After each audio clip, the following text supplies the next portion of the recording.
Welcome to Radio Who, What, Why. I'm Jeff Schechtman. Some men spend their whole lives seeking out fame and fortune. Others put their nose to the proverbial grindstone each day, do their job, and try and do it well, fairly, and with integrity and with passion. They don't seek fame or fortune, merely the satisfaction of a job well done. This is true on the assembly line or in the highest reaches of corporate America or government or even espionage. Often when these two kinds of men clash, the collateral damage can be substantial. My guest, Bill Binney, was, as far back as the 1960s, one of the NSA's most distinguished analysts. He had an almost sixth sense for understanding the mathematics behind patterns of contacts and webs of relationships that would prove to be even more valuable than the content itself. As his distinguished career with the NSA progressed, he would begin to combine these skills with the evolution of the digital age. It was, and he might disagree with this, the perfect coming together of a man, his talents, and the technology of the time. The problem is his superiors had other ideas about seeking fame and, more importantly, fortune. The clash would fire up his courage as a whistleblower, but it may also have cost the nation thousands of lives on 9/11 and beyond. This story, Bill Binney's story, has recently been told in a new documentary out on Netflix entitled The Good American. And Bill Binney is here today to talk to us about this powerful slice of American history that is still very much a part of our search for safety and for privacy. Bill Binney, thanks so much for joining us here on Radio Who, What, Why. Well, thanks, Jeff, for having me. I want to go back to the 1960s, to your early days with Army intelligence, your early work on cryptography, and trying to discern patterns to communications and contacts and networks. It was a time when you really began to evolve the idea that such networks and patterns were almost more important than the content itself. Well, a lot of it, when I first got into the business, it was in the military. So our basic threat then was the Soviet Union. That was the big threat in the world to us. So that was where I was focused. And most of everything they did was encrypted. So you were basically looking at relationships in the ether in terms of communications, of just basically contacts. And so you were working basically with what we now call metadata. Back then we used to call them just network analysis or net analysis or just analysis of military contacts, basically. And that meant you had to look at the relationships and patterns of relationships to try to interpret what it meant. And that's basically how it started. Mm-hmm. It meant that you could look at a lot of data just on a superficial basis, looking at just the metadata and the relationships. And that's the kind of approach that transitioned right into the digital age, too, because even if you couldn't read the encryption, you could still get massive amounts of intelligence out of things. Because if you had something that was in clear text, you'd have that one item, and you look at the content and you'd be reading that. But it still didn't give you the perspective of your entire range of activity. Whereas if you looked at the metadata, you can see your whole community of who you're interacting with and how often, and you could see things like if you had medical problems, what doctors you were seeing. You could basically assume some types of certain types of medical problems depending on their specialties, things like that. And you could see what things you buy, and just it's similar to what companies are doing today, except the companies are looking at the individuals only, and that's primarily to sell you something. Whereas if you're looking at intelligence, you're looking at groups of individuals or groups of people who are actively pursuing dope smuggling or money laundering or weapons smuggling or any kind of terrorist type activity or pedophilia or any kind of criminal activity of that nature. But it's groups of people who are involved at that point. And using those methods, you were able early on to ascertain things that were beginning to happen, the invasion of Czechoslovakia, the Yom Kippur War, and even the Soviet invasion of Afghanistan in '79. Yeah, that, to me, those things, once you have the understanding of the patterns that you're looking at, then it becomes pretty clear what is a real threat as opposed to what is not, and that's basically that's basically what intelligence is supposed to do. It's supposed to give you advance notice of intentions and capabilities. Unfortunately, today they seem to have lost that perspective. Now they're pretty much doing a forensics job, which is a police job after the attacks. Like, for example, in terrorist attacks here in Europe or back in the United States, they basically come in after the fact and say, "Oh, yeah, we knew this guy was a bad guy, or he had all these connections, and we knew he was we knew he was on our watch list or something, and we were concerned about him, but they didn't." They weren't following them close enough to be able to stop the attacks. And the reason they weren't was, of course, because their policy of taking bulk acquisition of data on everybody in the planet, which meant that you had to dive into this ocean to try to find the fish.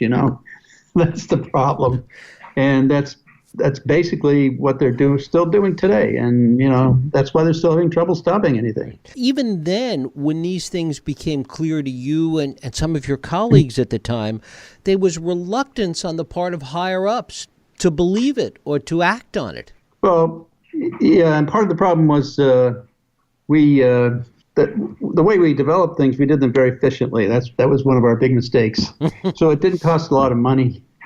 So the major managers there at NSA didn't really like that. It didn't support a large organization. It didn't support a big budget. Solving the problem was not their main issue. It was also their concern was making sure that the agencies and all their contracts and everything increased year after year, so they had a bigger budget to manage. That was the big thing for them, I think.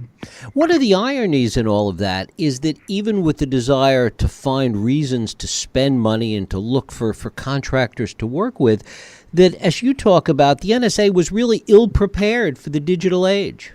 They were basically fat, dumb, and happy, thinking the Soviet Union would continue, and that would be their major threat all along, so that could justify the existence of a large organization like NSA. But when they fell apart there in 1990, they got caught at the same time, just before the Soviet Union fell apart, the digital age was starting to explode. So in the late 80s, early 90s, the explosion had already started in terms of cell phones and computers and emails and things like that. The managers at NSA were still thinking in the old mentality.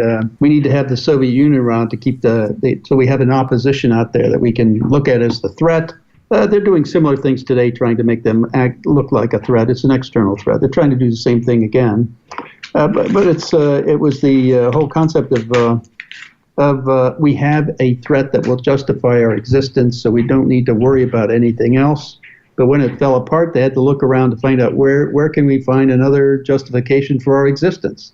And so that became the international crime, terrorism, and the internet and the digital age. So. And you were developing the digital extension of understanding these patterns that would become this program Thinthread, and yet, because it wasn't expensive enough, because it wasn't really involved with spending huge sums of money, there was a pushback to it early on. Yes. Yep. And it.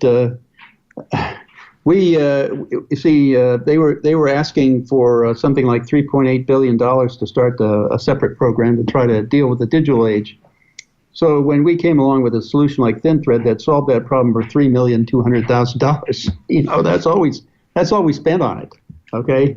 And that was like from beginning to the point where it was operational at 3 separate sites, 24 hours a day for about a year.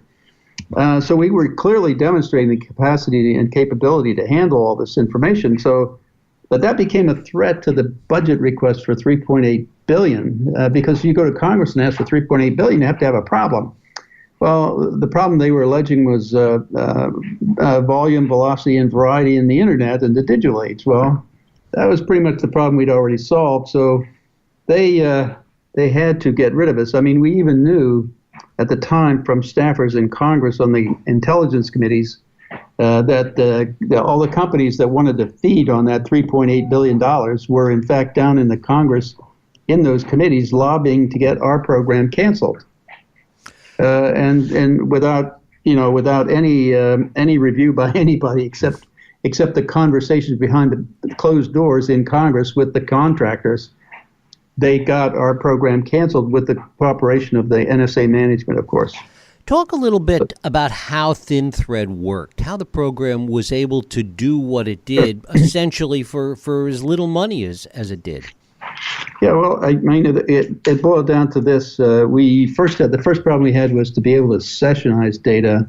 That is, take the internet, which passes data around in packets, and pull all those packets back together to form the original input, like an email or a phone call, chat, or something. That would come in, and we'd have to reassemble that much like your service provider does now. But we'd have to do that online, and then be able to look at it. And we succeeded at doing that at fiber optic rates in 1998. And by doing it at that point, now we could look at the massive amount of data. But you can't take it all in, because if you did, you'd be like you're doing today. That you would just simply bury everybody with information. They couldn't see the threats coming that way. So what we did was use metadata and the relationships and social networks of people in the world to be able to see into that massive flow of data without looking at the content of the data, but just looking at the metadata. Then we could pull out all the data that was relevant for us to analyze and look at. By knowing communities or individuals who were involved in certain activities, you could do that. And also, you had developmental rules. You could figure out who else was involved with them at the same time, and you could do it all online. So that meant you could filter everything right up front, and you never take in data that wasn't relevant. You'd only pull in the data relevant at the targets you want to analyze, and everything else you just let go right by. So that fundamentally gave everybody in the world privacy, not just U.S. citizens, but everybody. Mm-hmm. And then once you pull that data in, if there are people involved in that you don't yet know are actually are participants in activity, what we would do is encrypt their attributes. So once you encrypted their attributes, nobody, even inside NSA, could tell who they were. That protected the identities of people. Mm-hmm. And the third thing we had was an automated process to monitor who came into our network, who looked at the data, where they went, how long they stayed, what they did while they were there, And it basically gave us a monitor to be able to see who was doing the right thing, who was doing the wrong thing, and the ability to stop them at any point in time. And those are the three things they removed from the Thinthread program, and then translated that software forward to do the Stellar Wind program, and then eventually how we spied on the entire world. Because we saw no limit to how much data we could take in and index and manage. There was a turning point that happened around 1999 when General Michael Hayden, became head of the NSA. Talk a little about that. Well, he came in March of 1999, I believe it was, or maybe a little later. But he came in with a concept of outsourcing jobs in NSA, or like, for example, the infrastructure. They had a separate program to do outsourcing of infrastructure, computer management, data management, and all the communications lines of NSA around the world. So when they did that, that was like the fundamental foundation for all the activities that we wanted to do. And then they just kept that outsourcing concept going. They even outsourced some language translations and things like that, so that or functions they felt could be outsourced, and that fundamentally was moving into an area where contractors were taking over jobs that required some degree at least of experience in terms of intelligence production to realize what you really needed to do there. And when they did that, they were giving it basically people who had no idea what the concepts of intelligence production are all about. So they lost some capability by doing that. And then fundamentally, they also lost the management capacity of all the data they had. Because if you looked at it, Edward Snowden was a contractor, and he's one of many. Martin was another one. Contractors who were really involved in maintaining the knowledge and understanding that's accumulated inside NSA. Then that's a kind of a dangerous thing to do, because they work for companies that have many facets, and industrial espionage can be easily done then, especially if you're collecting all the data on everybody in the world, including all the companies in the world. then that's certainly a hazard. It also is a hazard in terms of the compromises that could occur. So, which we've witnessed and are continuing to witness. That was one of the problems with outsourcing. One of the things that also happened is that some of these contractors, some of these executives from these outside contractors were brought in at the highest levels of the NSA. Yes. Yeah. Yeah, that's right. For example, in the Trailblazer case, initially Bill Black came in and he was hired directly in from SAIC, directly to be the as a he was a vice president. SAIC was one of the outside contractors. Right, and they hired him in to be deputy director of NSA, and then they hired Sam Visner in to be the head of the transformation office inside NSA. They managed all the large contracts that NSA was going to let them to outsource and modernize. And so when it came time for the Trailblazer program, I mean, the first contracts were let to SAIC for about $280 million or something like that in the first year. And then it simply went up from there.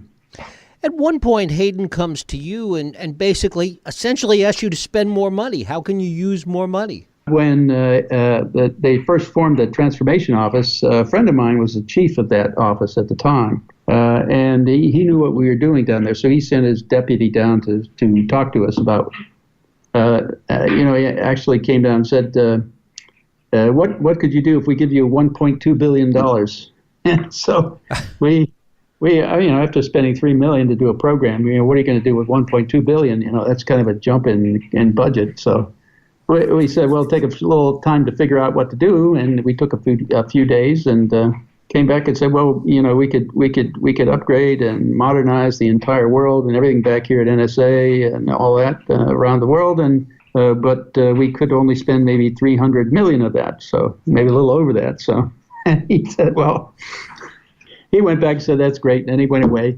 And he came back down and said the next week, and he said, well, you guys did such a good job there with that thing. Well, how about $1.4 billion? What can you do with that? So he was trying to push money at us to try to spend it. Mm-hmm. But that was the transformation office. So once Hayden found out about that, he basically removed him. Mm-hmm.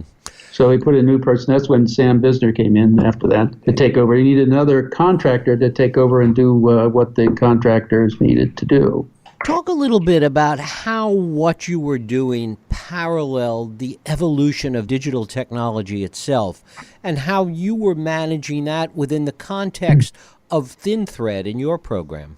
Well, a lot of it, if we could, what we would do is look around in the commercial environment, see if there's any software that would do jobs that we saw we needed to do with our data and so on. A lot of things like using different tools to open up attachments and look at attachments and see what's in them. Those kinds of things we would take and leverage. We were pretty cheap about it. So some of these products cost only $37 a copy, and we wanted to do a few hundred things all simultaneously. We'd go buy a few hundred of these products, just put them online and substitute that instead of developing software from the beginning. Generally, the people in the technology area prefer to develop the technology from the very beginning by themselves, not leveraging what's commercially available. So that meant their budgets had to be so much bigger because in order to do that, they would spend something on the order of $25 a line of code. So that was kind of the average, I think, cost for a contractor to do a line of code. So if you multiply that up, you had 100,000 lines of code, $25 a line, just to do something that you could substitute for it by buying a $37 a piece product. That's the way we took that's the route we took, as opposed to developing the software. And then we just, if we needed to, we had certain software we'd have to develop ourselves, which we did.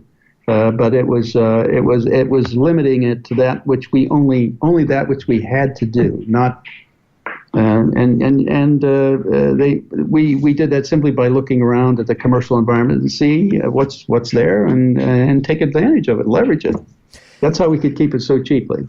And talk about the attitudes that were coming from the top. People like Sam Visner, who you mentioned before, who would come out of this company, this software company, and a little bit about the attitude that money would be around for everybody. That just don't worry about it. There'll be plenty of money. Well, Sam came from a commercial environment, and commercial companies in general. I mean, that was my experience with all the contracting I'd been involved with or tried to get going inside NSA for about 20 years.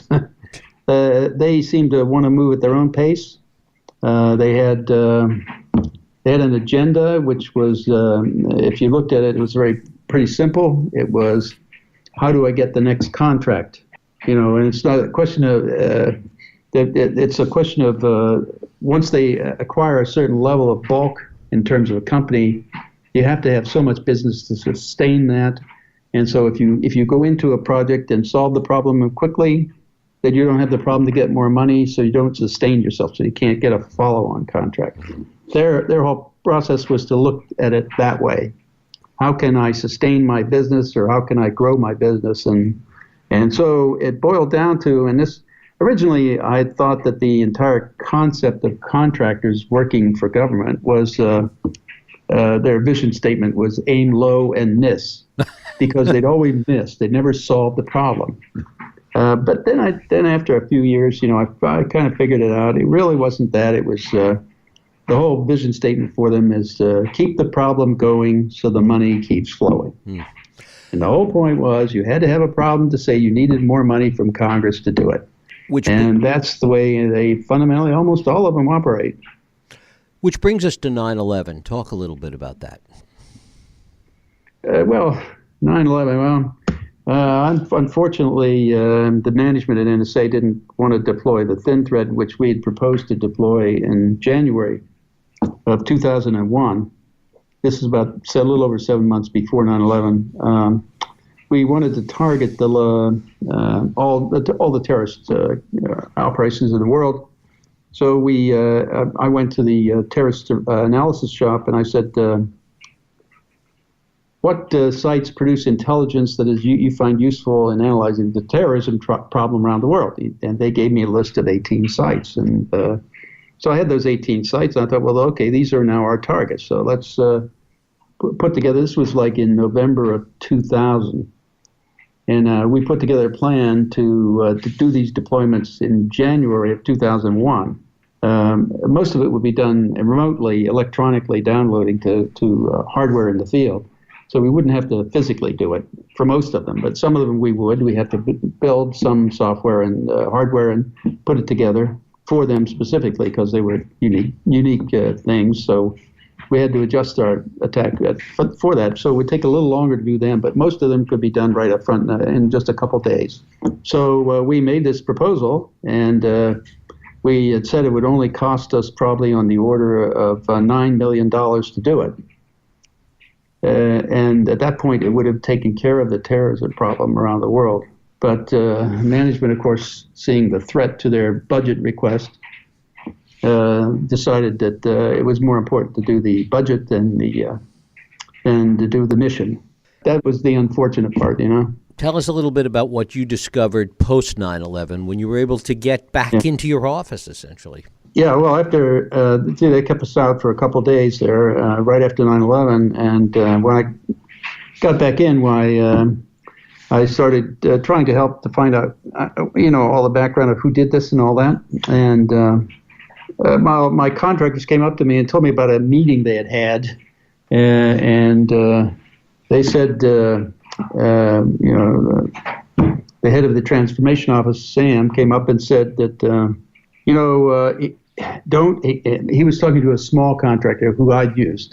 This was a small 6-7-man company that was all special people for software and some hardware development, but it was all a pretty efficient small organization. So that's basically the people I used to do the Thinthread program. And so what he did was he came up to him and told him, at least he told me this, he said that Sam had told him that don't embarrass large companies like, SAIC, TRW, or other kinds of large companies. You don't want to embarrass them. You do your part. You'll get your share. There's plenty for everybody. That was the attitude that management had there.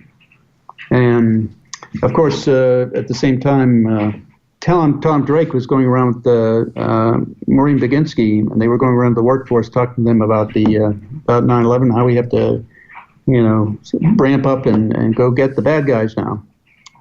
And at one meeting, he said that she had said, and it's in the movie, that 9/11 was a gift to NSA because now we'll get all the money we want. My whole point after that was that they fundamentally, in this entire process, traded the security of the people of the United States and the free world, or any country we were supported or allied with, trying to help in terms of stopping terrorism. They traded that security for money. And when you went back in and looked at some of the patterns on Thinthread after 9/11, you came to the conclusion that if that had been operative at the time, it might have actually been able to provide the information that could have prevented it. Oh, yeah, I pretty much knew that. But Tom Drake actually proved it because after 9/11, they started turning the process. They removed the components of Thinthread that they didn't like the filtering up front, so bring in everything, the protections. No protections at all, so everybody was identified, and no monitoring of who's doing what, because they might find that people are going to use it badly, like FBI or CIA or somebody like that coming in, or GCHQ, somebody like that.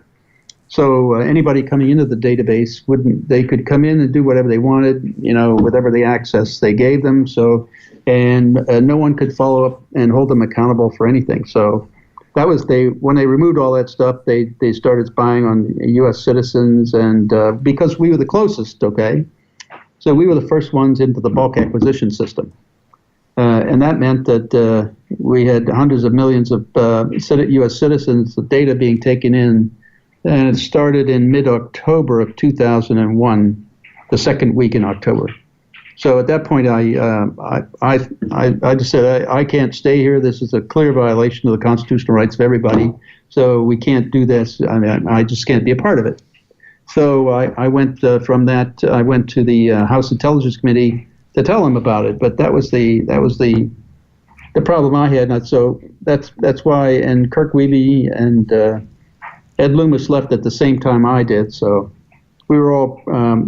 Ed didn't really believe it, but our contractors who did it, who set it up for them, were telling me that that is what they were actually doing. So, and later on, of course, the Snowden material came out and said there's the documentation for all of it. So that was the reason I had to leave NSA. What was your reaction when the Snowden material came out? Well, I didn't take any material out because most of people in Congress, for example, knew that I was the one who was developing all these programs, or involved in many of them, and so I didn't feel like I needed any kind of documentation since I was kind of the founding father of this stuff. So, but when I was talking about it before Edward Snowden came out, it didn't really get too much traction because nobody could really believe that was true. Mm-hmm. And so when Ed took out and brought all this material out and the documentation, that was obviously that gave me the opportunity to talk in public about those programs that were documented in the material that Edward Snowden released. And you filed a complaint with the Inspector General, I guess, around 2002. Talk about that. Yeah, it's we actually were pursuing two complaints. One's the legal one for violation of the Constitution and all that, and that we took to the House Intelligence Committee and also we had tried to see the Chief Justice Rehnquist of the Supreme Court, but that never materialized. We could never get to see him. So that was the one avenue of just constitutional violations, law, and so on. And the other part was the fraud, waste, abuse, and corruption, which is in your employment regulations. When you become employed by the U.S. government, there's a section in there that says you are required to report fraud, waste, abuse, and corruption to the Department of Defense Inspector General. and they would give a number, and this was published on the last page of the monthly periodicals they would publish inside NSA, and then send it around to the workforce. So the corruption, fraud, waste, abuse part was we directed toward the Inspector General. Because that's their function to find that kind of stuff, and that's one of the things they were soliciting. So we fulfilled our requirement for work, all the requirements there, and the requirements to report fraud, waste, abuse, and corruption to the Department of Defense Inspector General, and that was in September of 2002. Once we filed that, they took about 12 inspectors and came back out to NSA and started investigating, and it took them a little over 2 years to do it.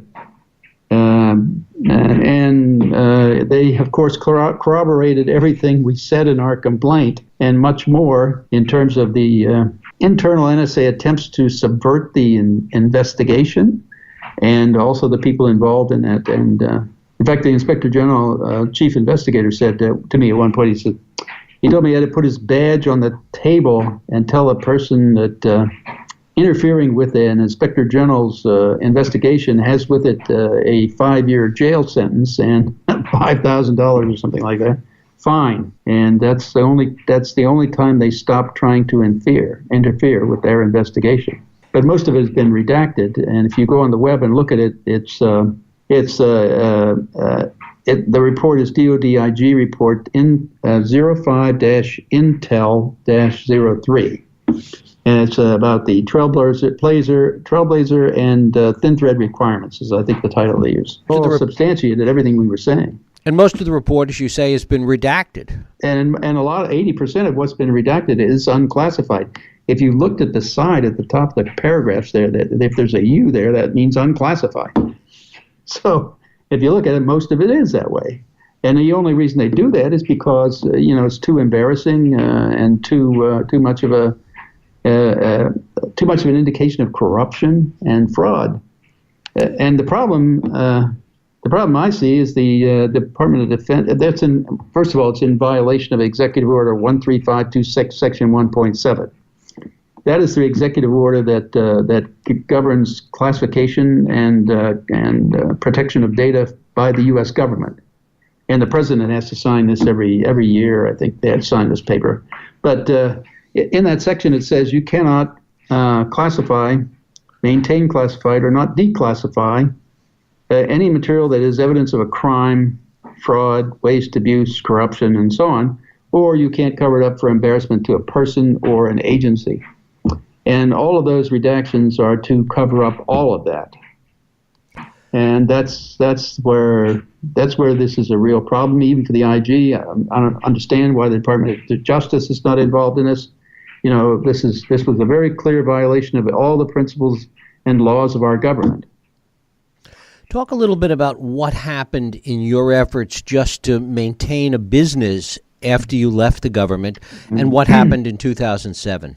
Well, between 2000 and the start of 2002 and 2007, we were, Kirk Wiebe, Ed Loomis, and I, trying to get a consulting group together. Our plan was pretty simple. If NSA didn't want to take leverage and use the technologies that we were developing there, the automation and the ability to do massive data in a smart way, then we were going to take it to some other department of government and see if we couldn't come back in the other way around and come into NSA from the outside.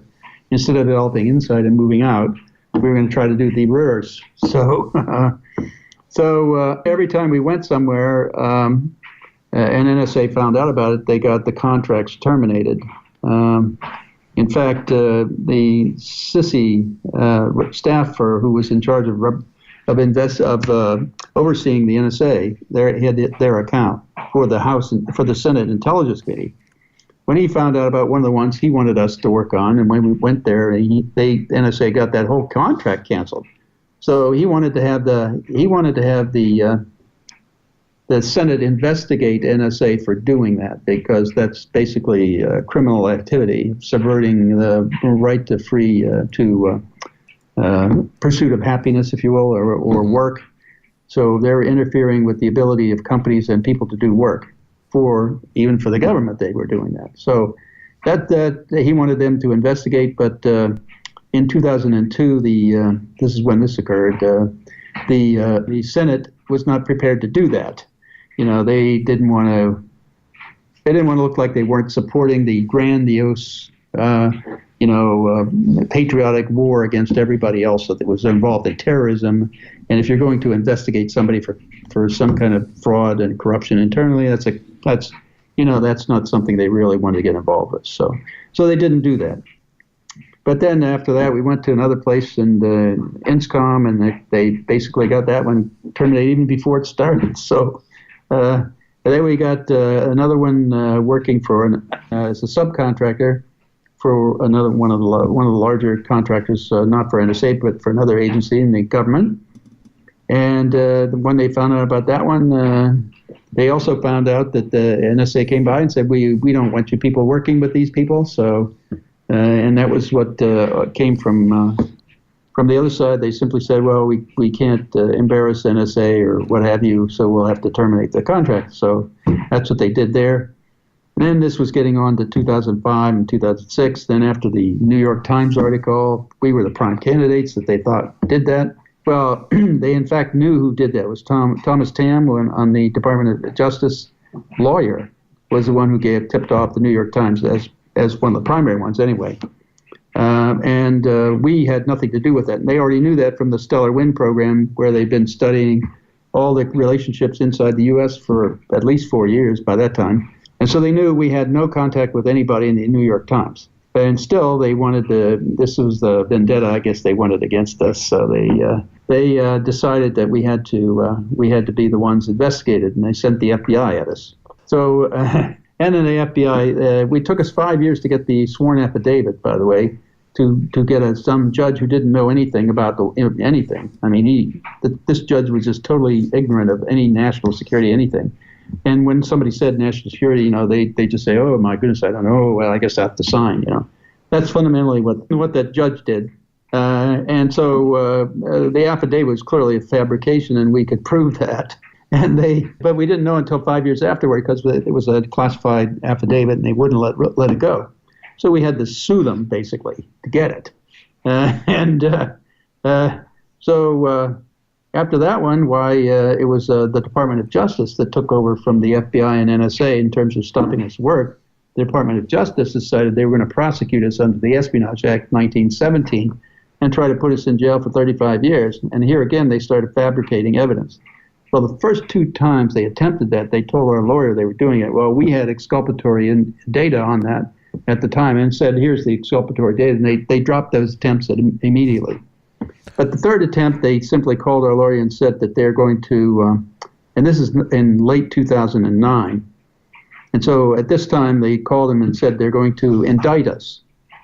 All of us, Tom Drake, Kirk Wiebe, Ed Loomis, Diane Rourke, and myself, for conspiracy they were manufacturing a charge. Okay, they called it a conspiracy to release classified information. And so what I had been doing over that period of time from 2007 on, I'd been assembling all the information I could that would show malicious prosecution on the part of the Department of Justice. And when they threatened us with that, I knew immediately I had all the necessary evidence to prove that case against them in a court of law. So what I did was I didn't even consult my lawyer for this. So I thought, well, I'm going to play a little game here with the FBI and the Department of Justice, or injustice, however you want to put it. So I called Tom Drake because I knew his phone was tapped by the FBI. They were sitting there recording and listening. And so I said, Tom, our lawyers just called us and told us they're going to indict us all for this conspiracy charge, cranking up, fabrication against us. And here's all the evidence I have to prove that and show that malicious prosecution on the part of the Department of Justice. And I read it all across the phone to him. And then I told him at the end, I said, tell your lawyer that we're going to charge the Department of Justice with malicious prosecution when they take us to court. And then I hung up. And so I'm letting them stew on that one. And then what happened was I said absolutely nothing at that. So then a month later, mysteriously, our lawyer calls and says, hey, the Department of Justice is giving you and Kirk Wiebe letters of immunity. So we went from being, I know our lawyer had no idea what happened, okay, because I never told him what I did. So he was out in the dark, okay. So I'm sure he had a joke. He said, gee, this is great, I didn't have to do anything. At any rate, so eventually we got those letters, and they and the whole thing was just come in and talk to us. To be honest, and we were already doing that anyway. So it was if we didn't, So at any rate, I said, I originally didn't want to do it because I wanted to go to court. But our lawyer said, no, I said, if you do this, it'll all be over all at once. You don't have to worry about it finally. I wasn't worried about it at all anyway. So we met with them. And I had to take the opportunity to tell them exactly what I thought of them.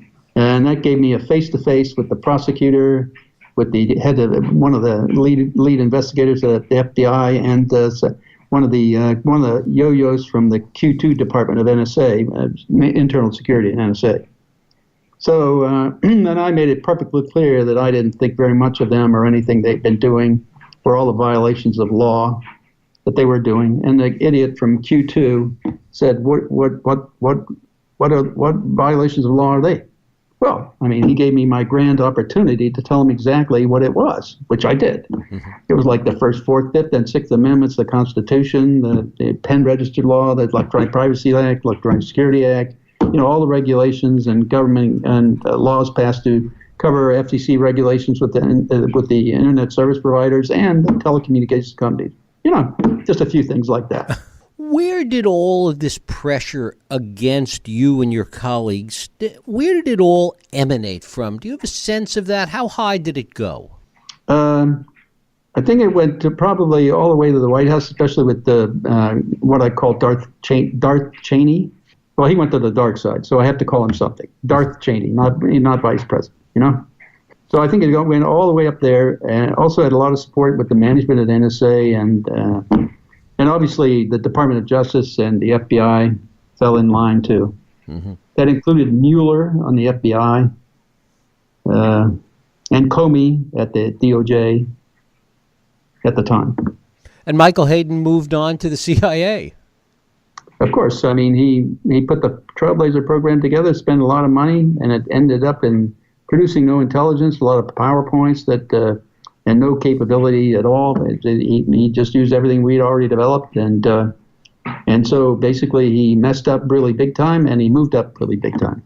So I guess that was the principle in our government: mess up, move up. And finally, Bill, how much of this is going on still today? How much of this is operational today and really impacting the privacy of people today? It's basically all of it. And actually, they're spreading more and more collection areas, collection facilities, capabilities. So what it means is they have to keep building bigger and bigger storage facilities, like the one in Utah, the 1 million square foot facility in Utah.